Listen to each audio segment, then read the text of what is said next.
Ahí está la imagen. Estamos dando pasos de fe, ¿sí? Hemos estado repitiendo este concepto, permaneciendo hemos hablado de permanecer en Cristo, hemos hablado de permanecer en la oración. Hoy vamos a comenzar a hablar de permanecer en la palabra de Dios, ¿ya? Y al menos 2 o 3 domingos lo vamos a dedicar específicamente a esto. Me parece a mí que es un tema extremadamente relevante para la vida de la Iglesia. Hoy en día corremos el riesgo de que la Iglesia, en la marcha de la Iglesia, nuestras propias vidas se funden en conceptos, en opiniones, en estratagemas de hombres, como dice la Escritura, ¿sí? En principios filosóficos o incluso principios teológicos que no tienen que ver necesariamente con la palabra del Señor, con interpretaciones sesgadas, con interpretaciones reduccionistas de la palabra del Señor, y en ese sentido creo que la Iglesia siempre tiene que estar atenta. Y una iglesia atenta es una iglesia que estudia la palabra. Una iglesia atenta es una iglesia que funda todo lo que hace en la palabra del Señor. No se trata de nuestras opiniones, se trata de la palabra del Señor. Así es que vamos a dialogar juntos respecto a esto. Voy a leer un pasaje que seguramente ustedes conocen muy bien, que está ahí en Mateo 7. Este es el final del Sermón del Monte, el Sermón de la Montaña, ¿sí? En Lucas hay uno similar, algunos dicen que ese es el Sermón de la Llanura, porque por el contexto da la impresión que lo dice en un llano y este lo dice en la montaña. Ambos son muy parecidos y se relacionan, por supuesto. Y esta es la conclusión de Jesús después de haber dado un extenso discurso, ¿sí? Dice así: cualquiera pues que me oye estas palabras y las hace, le compararé a un hombre prudente que edificó su casa sobre la roca.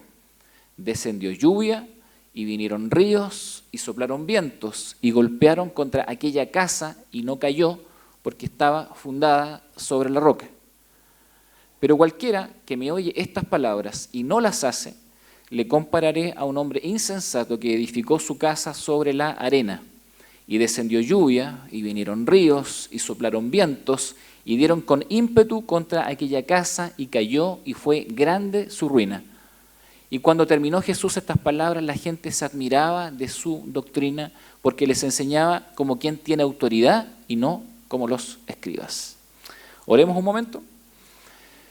Padre, en el nombre de Jesús estamos delante de tu presencia en esta hora. Te pedimos humildemente que tú nos guíes, Señor, en el estudio de tu palabra, que sea tu Espíritu Santo el que nos dé entendimiento, el que nos dé comprensión, el que nos dé, Señor amado, también esa comprensión que viene de lo alto, que viene de ti, Señor amado, esa comprensión que viene de la hora preciosa en nuestras vidas por medio de tu gracia, la que nos permite comprender toda verdad, Señor. No porque nosotros tengamos la capacidad de comprenderla, sino que porque tú has puesto a tu Espíritu Santo para que hable nuestras vidas, para que ordene nuestros pensamientos, para que nos muestre la verdad y nos ayude a caminar en ella. Señor, guíanos en esta mañana y siempre, Señor amado, para que tu palabra bendita sea el fundamento de nuestra vida. Gracias, Padre, por lo que nos has provisto ahora y que juntos en esta hora podemos comentar, dialogar, reflexionar, Señor. Tu palabra hermosa, bendita, llena nuestras vidas cada día, nos llena de tu presencia, nos permite comprender tu voluntad, Señor. Y te pido en el nombre de Jesús que en esta hora todos podamos ser sabios para entenderla y sabios también para aplicarla. Gracias, Padre. Oramos en el nombre de Cristo, nuestro Señor y Salvador. Amén. Bien, como dije, esta es la conclusión del Sermón del Monte. Este debe ser uno de los pasajes tal vez más comentados y con ilustraciones probablemente más sencillas de comprender. Algunos plantean que cómo es posible tal vez que las personas que están escuchando a Jesús se sorprendan a partir de lo que Él dice si es algo tan sencillo, ¿sí? Sin embargo, en la sencillez de Jesús se alcanza a veces una profundidad que nosotros comenzamos a desmenuzar poco a poco y así vamos comprendiendo lo que Él quiere enseñar y lo que Él quiere decir. La conclusión del Sermón del Monte es bastante fuerte. Ahí dice que las personas se admiraban de su doctrina. La palabra admiración, de hecho, se queda corta a las expresiones que intenta plantear el texto. Habla de personas tremendamente impresionadas por lo que acaban de escuchar. O sea, no es solamente la conclusión, sino que todo lo que Él dijo en el discurso. Habla de personas que están tan impactadas por lo que acaban de escuchar que sienten una admiración por aquel que está exponiendo estas ideas. Y lo comparan incluso con los escribas, ¿sí? Los escribas tenían también la labor de interpretar de alguna forma la ley, el texto, pero da la impresión por lo que dice acá que la interpretación de ellos no estaba a la altura de lo que Jesús interpretaba. Y había algo en la base de la enseñanza de Jesús que lo hacía distinta y la hacía diferente. Las otras enseñanzas obviamente generaban respeto, pero esta enseñanza de Jesús generaba una completa admiración. ¿Ven? Es decir, las personas quedaban impresionadas con lo que habían escuchado. ¿Qué es lo que dijo Jesús? Algo de esto vamos a conversar ahora. Hay un elemento fundamental que tiene que ver. Hemos estado mirando esto. Permanezcan en mí. ¿Se acuerdan de esto? ¿Sí? Permanezcan en mí. Así lo dijo Jesús. Y permanezcan en mí de muchos puntos de vista. Lo explicitó. ¿Sí? Hablamos ahí de que una cosa es creer y la otra es permanecer en Cristo. ¿Cierto? O sea, no solamente se trata de creer, se trata de permanecer. Y cuando hablamos de permanecer lo definimos, aquí solamente un resumen, permanecer significa aceptar quedarse intencionalmente en el lugar donde fuiste expuesto por Jesús. Bien, si el Señor Jesús entonces llegó a tu vida y te puso en un lugar determinado, entonces uno acepta quedarse intencionalmente en ese lugar. ¿Cuál es ese lugar? Claramente la Escritura nos dice y se refiere a él como el reino de Dios.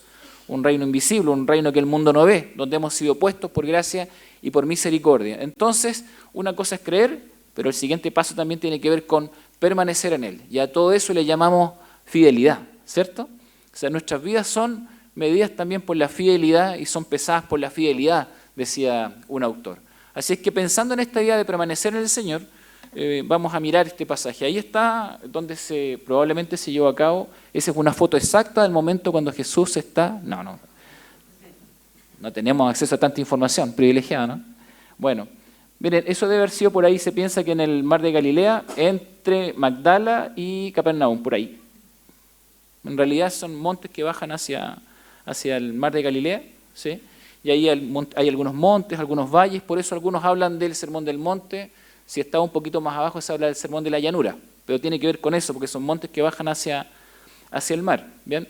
Entonces, en esa sección o en ese sector se reúne Jesús con algunos de los discípulos, una cantidad importante probablemente de gente, que estaba en este como anfiteatro natural, ¿no? Entonces ahí Jesús hablaba y la gente lo escuchaba. Por ahí se desarrolló, dicen algunos, el Sermón del Monte. ¿Por qué Galilea y no otro lugar?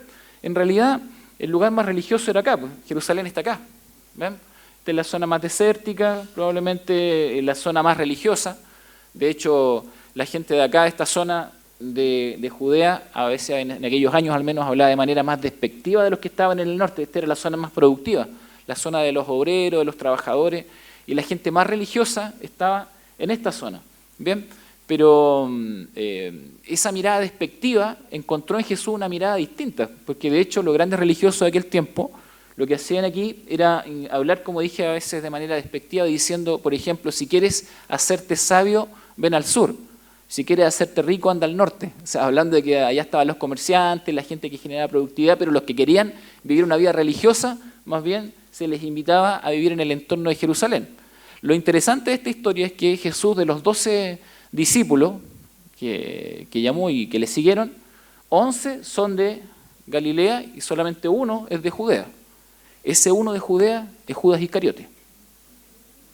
Interesante, ¿cierto? Interesante. De hecho, el menoscabo a los discípulos no era solamente del entorno. ¿Se acuerdan cuando está en el libro de los Hechos y dicen esta gente del vulgo y los despreciaban? Es gente sin letra. ¿Sí?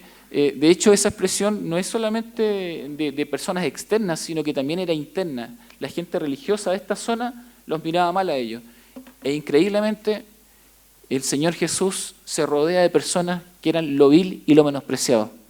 Y es exactamente lo que va a decir después el apóstol Pablo. Lo vil y lo menospreciado escogió Dios.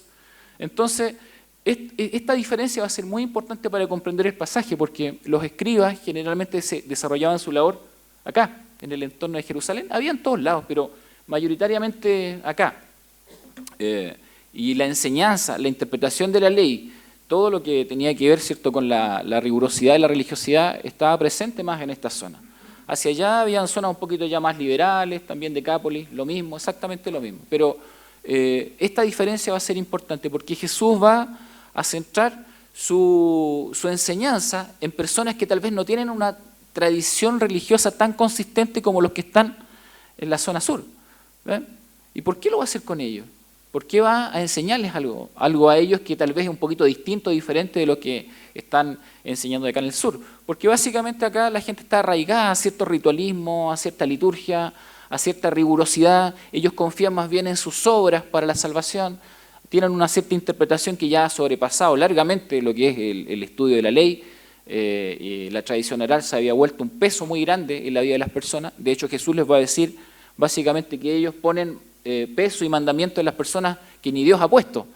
¿Se acuerdan de esas expresiones? ¿Sí? Entonces, de alguna forma, Jesús los confronta con esa realidad. Y el Señor va a demostrar cómo es entonces que se transforma la vida de una persona, aun cuando ésta venga del lugar más impensado, aun cuando esta persona parece que no tenga ninguna perspectiva de llegar a ser alguien, aun cuando sea una persona que no tiene aparentemente fundamentos religiosos. ¿Puede el Señor transformar la vida de alguien así? Entonces el Señor lo va a hacer. Y lo va a hacer de una manera muy práctica. 11 de sus discípulos van a ser transformados en sus seguidores y por medio de ellos se va a fundar la iglesia. ¿Y qué hace el Señor Jesucristo? Enseñarles profundamente la palabra de Dios y enseñarles correctamente la interpretación de esa palabra para que la apliquen apropiadamente a su vida y también para que se la enseñen a otros. ¿Ven? Entonces es una acción profunda. Para eso Jesús va a usar muchas veces las parábolas. Hay muchas parábolas en el Nuevo Testamento, algunas en el Antiguo, pero fundamentalmente están ahí en los Evangelios. Las parábolas son un recurso literario, como dice, didáctico, para enseñar primordialmente acerca del reino de Dios. Cuando queremos saber algunos aspectos del reino de Dios, uno lee las parábolas y ahí encuentra alguna enseñanza que te da algún acercamiento a lo que significa el reino de Dios. Recuerden ustedes que el ministerio de Jesús se centró en predicar el evangelio del reino de Dios. El reino de los cielos se ha acercado, ¿cierto? Entonces comienza a enseñar lo que significa el reino de Dios y lo que significa ser miembro de ese reino de Dios. El reino de Dios entonces, el reino invisible de Dios, evidenciado en la vida de aquellos que le aman y obedecen. No es un reino que se pueda ver como se ve en otros reinos de este mundo, pero para aquellos que han servido al Señor, para aquellos que le han entregado su vida al Señor, realmente ha sido una experiencia real y verdadera. El concepto del reino de Dios no es privativo del Nuevo Testamento como algunos a veces lo reducen. No, en realidad es un concepto que tiene que ver con toda la Escritura. Por eso cuando Jesús habla del reino, a veces habla en términos de una realidad en el pasado, ¿sí? Habla de aquellos que han sido parte del reino. A veces Jesús también habla de una realidad en el presente, ya habla de un reino que está ahí. Y habla incluso de un reino muy espiritual porque le dice a la gente, el reino de los cielos está en ustedes. ¿Ven? Se lo dice así de una manera muy íntima y muy personal. Y también habla del reino en términos futuros, de algo que se va a consumar. Entonces el reino es una idea transversal en la Escritura. Tiene que ver con el pasado, tiene que ver con el presente y tiene que ver con el futuro. Bien, recuerdan ustedes, el otro día lo hablaba con las hermanas, al profeta Daniel. Él está en Babilonia, ¿cierto? Y estando en Babilonia, tiene que preguntarse a sí mismo, ¿de qué reino es? ¿Pertenece al reino de Babilonia?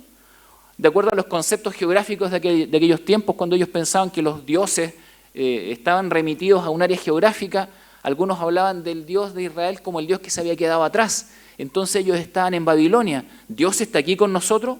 ¿El reino de Dios está aquí con nosotros? Y Daniel tiene que tomar una decisión. Porque si el reino de Dios es real allí, entonces él sigue siendo un siervo del reino de Dios.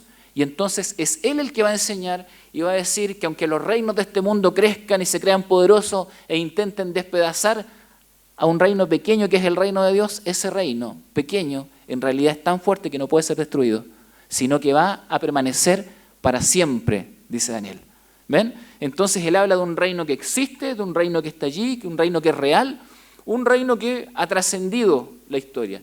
¿Cuándo se hace carne el reino de Dios? Se hace carne obviamente en la persona de Jesucristo, pero también se hace carne en la vida de todos aquellos que aman y sirven al Señor.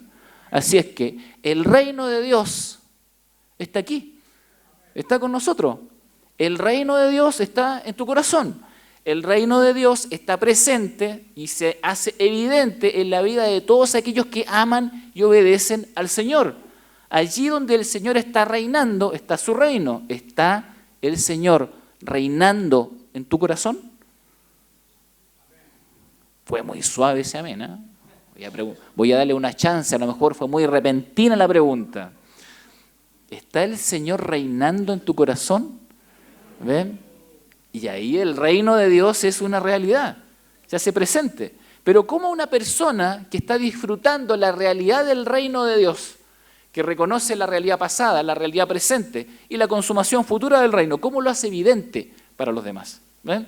¿Cómo lo muestra? Y eso es lo que Jesús le está enseñando a sus discípulos. Barclay, un comentarista, dice lo siguiente: es evidente que el reino de Dios era central en el mensaje de Jesús. Y se centra en este versículo: venga tu reino, que tu voluntad se haga como en el cielo, así en la tierra, ¿cierto? Entonces él va a explicar lo siguiente. Él dice: entonces tenemos la perfecta definición del reino de Dios. El reino de Dios es una sociedad en la tierra en la que la voluntad de Dios se hace tan perfectamente como en el cielo. ¿Ven? Aquí tenemos la explicación de cómo el reino de Dios puede ser pasado, presente y futuro, todo al mismo tiempo. Cualquier persona que en cualquier momento de la historia hizo perfectamente la voluntad de Dios estaba en el reino.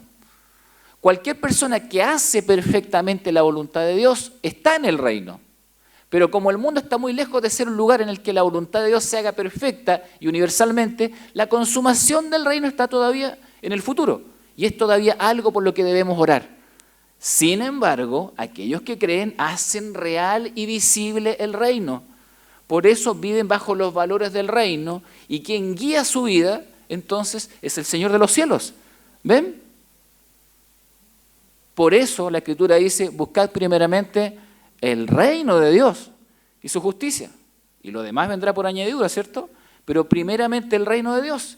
Él dice, y el estar en el reino es obedecer la voluntad de Dios. Si alguien se pregunta qué es estar en el reino es obedecer la voluntad de Dios. Inmediatamente vemos que el reino no es una cosa que tiene que ver primariamente con las naciones y los pueblos y los países, sino con cada uno de nosotros. El reino es, de hecho, la cosa más personal del mundo. El reino demanda la sumisión de mi voluntad, de mi corazón y de mi vida. ¿Recuerdan cuando vimos eso? Jesús dice: se trata de mí. ¿Ven? Se trata de mí, dice el Señor. Entonces se trata de que yo me someto a Él y me someto al Rey. Cuando entonces el Rey encuentra gente que somete su vida y su corazón, ahí hay reino de Dios. Por eso dice acá: el reino viene solo cuando cada uno de nosotros hace su propia y personal decisión y sumisión, cuando sometemos nuestra vida al Rey de Reyes y Señor de Señores. Cuando sometemos nuestra vida al Señor, allí entonces hay reino, y allí entonces hay evidencia de reino. Por tanto, alguien que ha sometido su corazón al Señor, alguien que ama vivir en sujeción delante del Señor, entonces esa persona está mostrando al resto de las personas qué significa amar y servir al Señor, y le muestra al resto lo que significa ser miembro del reino de Dios. Por eso hacemos buenas obras. No hacemos buenas obras para ganar la salvación. No hacemos eso nosotros. Eso sería ir en contra de la gracia, ¿cierto? No hacemos buenas obras para ganar la salvación. Hacemos buenas obras porque por gracia somos salvos. Por eso las hacemos. Y cada vez que hacemos una buena obra, damos evidencia de que somos miembros del reino de Dios. Entonces, cada vez que un cristiano obedece al Señor, está mostrando que es miembro del reino de Dios. Por eso el Señor dijo que no podíamos servir a dos señores. ¿Se acuerdan? No puede existir esa duda en nosotros. No podemos servir a dos señores. Si soy miembro del reino de Dios, entonces le debo total sumisión al Rey de Reyes y al Señor de Señores. Y cada vez que hay un corazón sumiso, cada vez que hay un corazón sujeto delante del Señor, ahí hay reino de Dios. Ahí hay reino de Dios y su justicia. Así es que la presencia del reino de Dios, y así lo va a decir el texto, tiene que ver con el oír. ¿Ven? Porque si la evidencia es la obediencia, como lo vamos a ver ahora, entonces esto tiene que ver mucho con la palabra del Señor. Quienes son miembros del reino de Dios se sujetan a la palabra de Dios. Y este es el fundamento del que Jesucristo está hablando. Entonces, ¿es el oír? Claro que sí. Es oír la palabra del Señor. Ese es el primer paso. ¿Cuántos oyen la palabra del Señor? ¿Sí? ¿La oyen? ¿La escuchan? ¿La leen? Y bueno, ya, sigamos. Creer. No es solamente oír, es creer. Pero como les he dicho en otras oportunidades, la Escritura dice que hasta los demonios creen y tiemblan. Pues es que no puede ser el total esto. No puede ser el final de la historia. Es oír, es creer, pero también hacer. Es oír, es creer y es hacer. Y a eso le llamamos obediencia. Entonces Jesús está realizando de manera muy simple una descripción de lo que significa ser miembro del reino de Dios. Una persona que vive en el reino de Dios está fundada en la palabra del Señor y obedece la palabra del Señor. Y cada vez que su vida, sus pensamientos, sus opiniones personales o las opiniones de otros entren en tensión con la palabra del Señor, siempre va a elegir la palabra del Señor. Siempre lo va a hacer. Cuando se dé cuenta que el mundo se aparte con sus enseñanzas y genere una ética basada en una moralidad ajena a la palabra del Señor, esa persona entonces va a detenerse, va a pensar y va a decir entonces, ¿quién es mi Señor?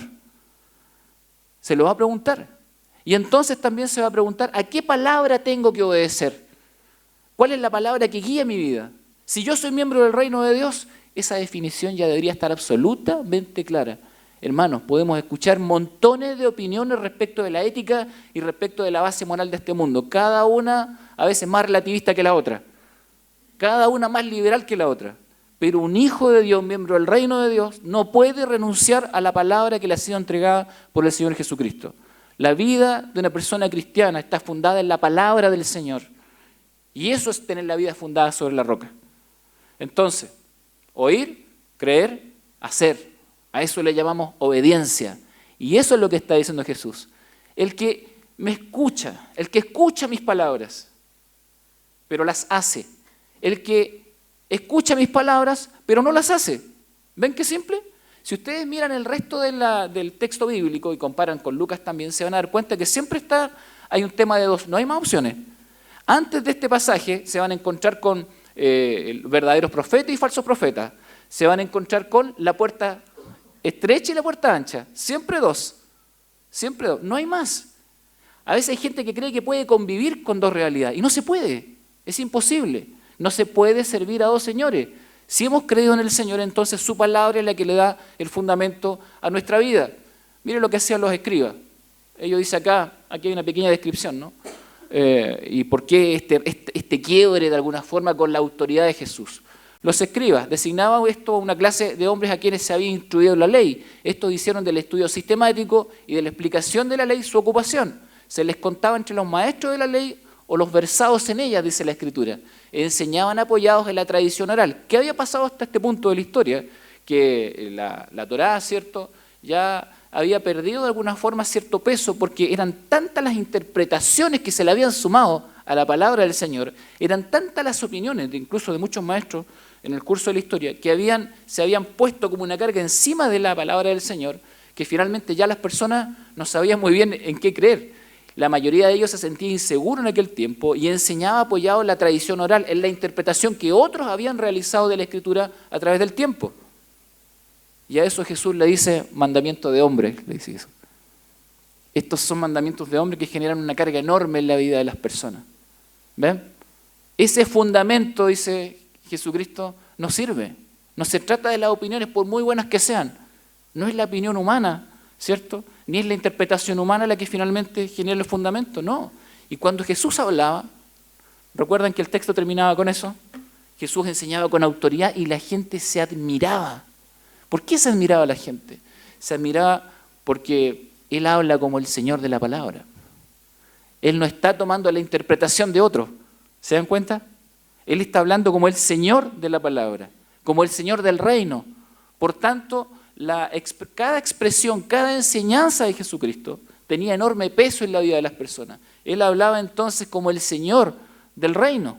Ahora, ¿es importante esto? La Escritura dice que sí. Si la palabra de Dios no está generando un fundamento firme en la vida de las personas, entonces hay muchas cosas que pueden pasar. Porque cuando no está la palabra de Dios, siempre va a haber una palabra que la reemplace. Y hay que tener mucho cuidado con eso. Miren, palabras vanas, dice la Escritura. Palabras malignas. Les voy a mostrar un ejemplo de cada una después. Palabras fingidas. Palabras lisonjeras. Palabras que parecen doctrina. Palabras persuasivas de humana sabiduría. ¿Sí? Perdón. Bien. Palabras persuasivas de humana sabiduría. Miren, palabras vanas. reemplazo de la palabra del Señor. Nadie os engañe con palabras vanas, dice el apóstol Pablo, porque por estas cosas viene la ira de Dios sobre los hijos de desobediencia. Palabras vanas, argumentaciones que no conducen a ningún lado, que no edifican, que detienen la obra o la desvían de su objetivo. Entonces, si no está la palabra de Dios, pueden surgir palabras vanas que intenten reemplazarla. Por eso la iglesia tiene que estar atenta. ¿Ven? Palabras malignas. Dice en este pasaje, yo he escrito a la iglesia, pero Diótrefes, que nombrecito, ¿no? Al cual le gusta tener el primer lugar entre ellos, no nos recibe. Este era un, entre comillas, vamos a decir, una persona que se había como empoderado de la iglesia ahí en, ¿cierto? Ahí escribe, en este caso Juan, se había empoderado de la iglesia y dice, por esta causa, si yo fuere, recordaré las obras que hace parloteando con palabras malignas contra nosotros. Y no contento con estas cosas, no recibe a los hermanos y a los que quiere recibirlos se los prohíbe y los expulsa de la iglesia. Una persona que se había empoderado de un grupo, ¿ven? Que tenía más opinión que el resto. Como el resto de la gente no estudiaba probablemente tanto la palabra, las palabras malignas de él podían más que la palabra de Dios. ¿Puede pasar eso? ¿Ven? ¿Hay riesgos a veces de que eso ocurra? Palabras malintencionadas es otra interpretación, que dañan la vida de otras personas, que alteran la unidad de la iglesia con el fin de sostener una cuota de poder. ¿Puede pasar eso? En algunos lugares. Palabras fingidas. Si no hay palabra de Dios, como les digo, siempre hay un reemplazo. Palabras fingidas. Segunda de Pedro dice, pero hubo también falsos profetas entre el pueblo, como habrá entre vosotros falsos maestros, que introducirán encubiertamente herejías destructoras y aún negarán al Señor que los rescató, atrayendo sobre sí mismo destrucción repentina. Y muchos seguirán sus disoluciones, por causa de los cuales el camino de la verdad será blasfemado, y por avaricia harán mercadería de vosotros con palabras fingidas. ¿Han visto algún ejemplo de esto? Gente que hace mercadería de otros, mercadería de la fe. ¿Sí? Lo hay también. ¿Sí? Lamentablemente me gustaría decir que es un ejemplo del primer siglo, pero hoy también aparecen palabras fingidas. ¿Sí? Gente que tiene la tendencia a engañar a otro y que hace mercadería de las personas, que comercia con la fe. ¿Ven? También los hay. Y si no hay un pueblo de Dios preparado que tenga la palabra de Dios como fundamento, entonces muchas palabras fingidas parecen palabra de Dios. ¿Ven? Palabras lisonjeras. Porque nunca usamos de palabras lisonjeras, dice el apóstol Pablo también. Como sabéis, ni encubrimos avaricia, Dios es testigo, ni buscamos gloria de los hombres, ni de vosotros, ni de otros, aunque podíamos seros carga como apóstoles de Cristo. Él dice, aunque nosotros pudiésemos reclamar algún tipo de privilegio, no lo hacemos. Y no usamos nuestro servicio y nuestra posición de privilegio para hablarles con palabras lisonjeras. Mira, palabras aduladoras. Una adulación motivada por la avaricia y la búsqueda de la gloria humana, diciendo lo que la gente quiere escuchar. ¿Hay gente así también? Que dice lo que los otros quieren escuchar, que se sientan bien, palabras aduladoras, lisonjeras, ¿ven? Entonces, si no hay palabra de Dios, si no está el fundamento de la palabra, mucha gente escucha palabras lisonjeras y cree que es palabra de Dios. Palabras que parecen doctrina, pues en vano me honran, dice el Señor, enseñando como doctrina mandamientos de hombre. Y en ese contexto se refiere justamente a las interpretaciones y opiniones privadas sujetas a la tradición, pero no a la palabra de Dios. Muchas personas hoy tienen opiniones respecto de Dios, opiniones respecto de la palabra, opiniones respecto de la iglesia. Y en base a sus opiniones personales pretenden que la iglesia camine. La iglesia no está fundada en las opiniones de personas. La iglesia está fundada en la palabra del Señor. Y la iglesia tiene que conocer la palabra del Señor. Palabras persuasivas de humana sabiduría. Y ni mi palabra, dice Pablo también, ni mi predicación, fue con palabras persuasivas de humana sabiduría, sino con demostración del Espíritu y de poder, para que vuestra fe no esté fundada en la sabiduría de los hombres, sino en el poder de Dios. ¿Ven? Que la fe esté fundada en la palabra del Señor, que la fe esté fundada en el Rey de Reyes y Señor de Señores, que nuestra fe y nuestra vida estén firmes en el reino de Dios. Pablo en Corintios compara estas dos cosas. Él habla de la sofía griega, la sabiduría humana, la filosofía de ellos, ¿cierto? Versus la sabiduría de Dios. Y él va a decir, la iglesia, aunque escuche principios y conceptos extremadamente interesantes desde la filosofía, desde ideología, ¿cierto? Desde la sociología, finalmente lo que la define es la sabiduría que viene de Dios y esa está en su palabra. La sabiduría de la palabra del Señor. Palabras persuasivas de humana sabiduría. ¿Cuánta gente también cae en esto? Si no hay palabra de Dios, si no está firme en la palabra del Señor, entonces cualquiera de estas palabras engañosas puede parecer palabra de Dios. Cualquiera. Y depende del momento en el que lo encuentre, porque si está en un momento de debilidad, en un momento personal, de conflicto, muchas de estas palabras pueden parecer palabra de Dios. Cuando está cometiendo un error, cuando está viviendo una vida de pecado, entonces viene alguien que lo hace sentir bien con su condición de pecado. Viene alguien que le dice, no se preocupe, el Señor lo ama así y no tiene que cambiar. El Señor acepta a todo el mundo. ¿Han escuchado esas palabras? ¿Sí? Y ya no es un Dios de juicio, no es un Dios que requiere el arrepentimiento, no es un Dios que demanda que las personas se sometan a Él, no. Se está hablando simplemente de un Dios que parece que acepta a todos y a todos sin importar absolutamente nada. Evidentemente Dios ama a la humanidad. Por algo dio a su Hijo Jesucristo para que muriera en la cruz por la vida de todos nosotros. Por algo lo hizo, por supuesto que sí. Pero la transformación, el cambio, el arrepentimiento, el perdón son parte también de la predicación cristiana. Son absolutamente esenciales dentro de lo que es la enseñanza de la vida cristiana. Los miembros del reino de Dios no se han puesto allí porque ellos han querido ser miembros del reino de Dios. Colosenses dice que nosotros fuimos trasladados del reino de las tinieblas al reino del amado Hijo. Entonces pregunto, ¿alguien se trasladó a sí mismo al reino de Dios? ¿Alguien tiene el poder para trasladarse a sí mismo al reino de Dios? Queridos hermanos, si no es el Señor el que nos va a buscar las tinieblas, nosotros seguiríamos allí. Él nos fue a buscar las tinieblas y nos trajo a su luz admirable. Él nos fue a buscar las tinieblas y nos trajo al reino del amado Hijo. Vivimos en este reino por gracia y por misericordia. Fuimos rescatados a precio de sangre. Deberíamos estar en el mercado de esclavos, pero fuimos redimidos por el Señor. Nuestra vida hoy está sujeta a Él porque Él nos amó primero.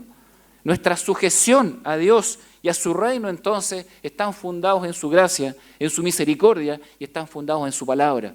No tenemos que inventar nada.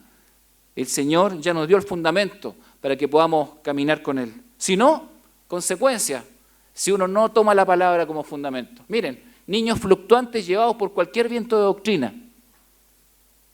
El que no sigue la palabra. Se amontonan maestros conforme a las propias concupiscencias, a los propios malos deseos, que apartan el oído de la verdad y se vuelven a las fábulas. Surgen en la iglesia doctrinas diversas y extrañas, como dice Hebreos. Corremos el riesgo de desarrollar la misión, incluso queriendo hacer algo bueno, en términos humanos y no en los términos de Dios, olvidando que todo tiene que ver con lo que Dios quiere y no con lo que nosotros queremos. Porque cuando no está el fundamento de la palabra, nosotros queremos imponer nuestra voluntad al Señor. Y esto se trata de lo que Dios quiere, se trata de su voluntad. El pueblo de Dios corre el riesgo de volver a la esclavitud de la cual el Señor lo había liberado, como dice Lamentaciones, como también el riesgo permanente de la pérdida de comunión con el Señor, como dice Oseas. Si uno deja el fundamento de la palabra, entonces todos estos riesgos son posibles. Hermanos, no pertenecemos a este mundo. Estamos en él, pero no pertenecemos a este mundo. Somos extranjeros y advenedizos. Lo que nos define entonces es el reino de Dios y su palabra. Vuelvo entonces al comienzo. Cualquiera pues que me oye estas palabras. Pienso en el mundo de hoy. Pienso en la forma en que los cristianos hoy estamos definiendo nuestra cosmovisión. El otro día hablamos con los varones acerca del desarrollo de lo que es la cosmovisión cristiana. Cómo vemos la realidad, cómo entendemos la realidad, cómo vemos el mundo, cuáles son los principios que gobiernan nuestra vida. Una cosmovisión tiene que dar respuestas profundas, ¿cierto? ¿De dónde vengo? ¿Qué hago aquí? ¿Hacia dónde voy? Las respuestas tienen que ser claras y consistentes. Entonces Jesucristo lo que está haciendo acá, de alguna forma, en todo el Sermón del Monte, es decir cómo tenemos que vivir y cómo tenemos que caminar en medio de este mundo. Y nos está diciendo que la única forma de caminar correctamente en este mundo es sujeto a su reino y sujetos a su palabra. Y tiene que ser el fundamento de la palabra entonces la que guíe nuestras vidas. Por tanto, una vez que termina su enseñanza, Él va a decir: cualquiera pues que me oye estas palabras y las hace. Esto va a aparecer nuevamente con la enseñanza del apóstol Pablo. No sean solamente oidores de la palabra, sino que hacedores de ella. Así estamos dando evidencias del reino al que pertenecemos. Cualquiera pues que me oye estas palabras y las hace, le compararé a un hombre prudente, sabio, sensato, que edificó su casa sobre la roca. Descendió lluvia y vinieron ríos y soplaron vientos y golpearon contra aquella casa y no cayó porque estaba fundada sobre la roca. Miren, la historia, ustedes conocen la segunda parte, se da en un contexto más bien desértico como el que hay en tierra de Israel. Cuando alguien quería construir una casa, entonces, bueno, buscaba un lugar que ojalá estuviera parejito, como lo hacemos todos hoy, también en nuestro tiempo, ¿cierto? Y muchos de ellos construían en los lechos de un río sin darse cuenta, porque por los periodos extensos de sequía, a veces se perdía la memoria de que por ahí pasaba un río. Creo que eso pasó estos días por acá también, ¿no? ¿Sí? Claro, a veces algunos se olvidan y las inmobiliarias son re buenas para olvidarse de ese tipo de cosas también, ¿no? Bueno, esa es otra historia. Pero miren, tienen ustedes un espacio y la gente ya se olvidó que por ahí pasaba un río. Años de sequía. Y entonces alguien dice, bueno, no verificó si el terreno verdaderamente era apropiado. ¿Cómo se verificaba? Bueno, había que excavar un poquito. Si había roca a una cierta altura, probablemente por ahí no pasaba un río antiguamente, porque en realidad la arena se había acumulado con el paso del tiempo, pero en realidad por ahí no pasaba un río. Si uno excavaba y no encontraba roca por ningún lado, obviamente por ahí pasaba en algún momento algún río. Eran señales básicas. Pero aquel que era insensato no se preocupaba de eso. No se preocupaba de investigar, no se preocupaba de excavar un poco, ¿cierto? No, absolutamente nada. Lo que hacía básicamente era construir en ese lugar porque era el más parejo, el más plano. Construir sobre la roca en algunos lugares era más complicado. ¿Ven? Sin embargo, la persona prudente busca el lugar adecuado. ¿Le va a costar un poco más? Probablemente. ¿Va a requerir más esfuerzo? Probablemente. Pero lo va a hacer en el lugar indicado porque sabe que está evitando problemas futuros. Y hoy estos días hemos visto justamente eso. ¿Cuántos problemas se hubiesen evitado con una prevención en diferentes áreas de diferentes personas en distintos momentos? Pero no, el ser humano a veces tiende a la imprudencia. Pero la comparación acá es interesante, no voy a explicar todo el párrafo como tal, pero ahí dice que descendió la lluvia, vinieron ríos, soplaron vientos y golpearon contra aquella casa. Hay una leve diferencia con el otro texto, miren. Dice acá que en la casa que estaba fundada sobre la arena, descendió lluvia, vinieron ríos, soplaron vientos y dieron con ímpetu. En una golpeó y en la otra dio con ímpetu. En el concepto griego en el que se escribió este texto, golpear la casa es mucho más intenso. ¿Bien? Es mucho más intenso y repentino. El concepto de ímpetu ahí es más suave, es como un tropiezo. Entonces hay una diferencia. ¿Y cuál es la diferencia? Que una casa que está fundada sobre la roca puede resistir aún los peores momentos. Eso está diciendo. Los peores momentos pueden ser resistidos. Aún en los momentos más complejos y difíciles, alguien que tiene su vida, porque la casa implica la vida, asentada sobre la roca, el fundamento de la palabra y de Jesucristo, ¿cierto? Entonces esa persona puede permanecer. Y sin embargo, aquella persona que no ha fundado su vida sobre la roca que es Jesucristo y su palabra, entonces no es que requiera un golpe fuerte, sino que simplemente algo con ímpetu. ¿Ven? No se requiere un golpe tan fuerte para derribarla. Quiere decir que incluso un problema menor puede hacer que esa vida sea destruida. Y esa es la gran diferencia entre tener la vida fundada sobre la roca que es Cristo o no hacerlo. Por lo tanto, Jesús lo advierte y le dice, cayó y fue grande su ruina. ¿Ven? Y cuando terminó Jesús estas palabras, la gente se admiraba de su doctrina porque les enseñaba como quien tiene autoridad y no como los escribas. Claro que sí. Jesús hizo de esto un ejemplo concreto, real. Las personas podían verlo, podían dimensionarlo, veían las casas, veían los lugares de construcción y habían visto muchas veces a personas insensatas y habían visto muchas veces a personas prudentes. Entonces, para quienes hoy somos miembros del reino de Dios, ahora voy a preguntar de nuevo, ¿cuántos miembros del reino de Dios hay acá? ¿Sí? Okay, excelente, muy bien. Entonces, se supone que lo que define nuestra vida es la prudencia. La prudencia de cuidar nuestra vida para que siempre esté fundada en la palabra del Señor y en la roca que es Cristo. Eso define nuestra vida. Y entonces nuestra vida se transforma en un ejemplo para otros. En un ejemplo de prudencia, en un ejemplo de sensatez, en un ejemplo de sabiduría. Aun cuando el mundo no lo ve así, llegará el momento donde va a venir la lluvia, donde van a venir los conflictos, donde van a venir los problemas. Y entonces el que tenga su vida fundada en Jesucristo va a seguir adelante y va a ser sostenido por la gracia y por la misericordia del Señor. Sigamos adelante, queridos hermanos, y que el fundamento de la palabra del Señor esté siempre marcando nuestras vidas. Que ojalá quien hable con nosotros encuentre en nosotros palabra del Señor. De la abundancia del corazón habla la boca.